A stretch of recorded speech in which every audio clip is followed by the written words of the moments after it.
Shquhet familja shqiptare 4 antarëshe në Itali pas helmimit nga gazi i kaldajës. Një tragjedi ka ndodhur mbrëmjen e mërkurës në Porkarit Italisë, komunë e zonës Piana di Luca, për arsye që ende nuk janë sqaruar plotësisht 4 antarë të një familje shqiptare me origjinë nga Peqini.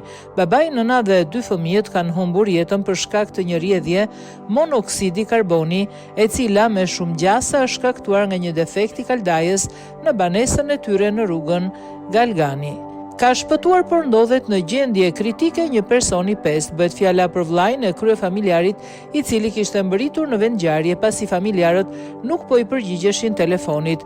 Viktimat janë 4 persona me origjinë shqiptare. Babai Arti Kola ishte 40 vjeç, nëna Jonida Kola 43 vjeç, djali Hajdar 22 vjeç dhe vajza Jessica 15 vjeç. Dhe karabinierët, të cilët mbërritën në vend për të dhënë ndihmën e parë, u intoksikuan lehtë, por nuk janë në rrezik për jetën. Tragjedia ndodhi rreth orëve të darkës. Vllai i kryefamiljarit dhe karabinierët në momentin që hynë në shtëpi gjetën tryezën të shtruar. Alarmin e dha pikërisht vllai i kryefamiljarit, i cili njoftoi karabinierët sapo mbërritën në banesën 3 kaçe. Ai dhe efektivët trokitën disa herë pa marrë asnjë përgjigje. Në atë moment ata e thyen derën dhe sapo hynë brenda u përballën me një skenë dramatike me 4 trupa të pajetë të shtrirë në tokë. Xhaxhai i 2 fëmijëve të mitur, gjithashtu për shkak të monoksidit të karbonit, humbi ndjenjat para syve të karabinierëve, të cilët arritën të dilnin nga shtëpia përpara se të pësonin të njëjtin fat dhe të jepnin alarmin. Ai u dërgua në spital.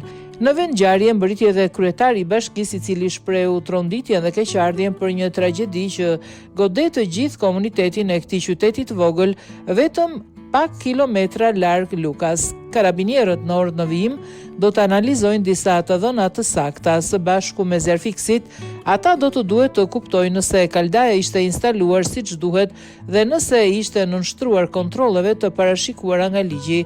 Banesa ku ndodhi tragjedia është pronë e Arti Kolës, i cili sipas dëshmitarëve kishte bler atë rreth 3 vjet më parë, por vetëm kohët e fundit familja kishte jetuar aty. Shtëpia thuhet se ishte restauruar pjesërisht nga vetë ai, piktor me profesion, ndoshta së bashku me disa miq. Ndërkohë djali i tij, vetëm 22 vjeçar, punonte si elektricist. Familja Kola e kishte bler banesën prej 3 vjetësh, por ishte vendosur aty kohët e fundit. Ishte vllai i kryefamiljarit ai që njoftoi karabinierët pasi familja nuk po i përgjigjej në telefon. Edhe ai u helmua nga monoksidi i karbonit dhe ndodhet në gjendje të rëndë. Dyshimet janë se rrjedhja e monoksidit karbonit ka ndodhur për shkak të një defekti në kaldaj.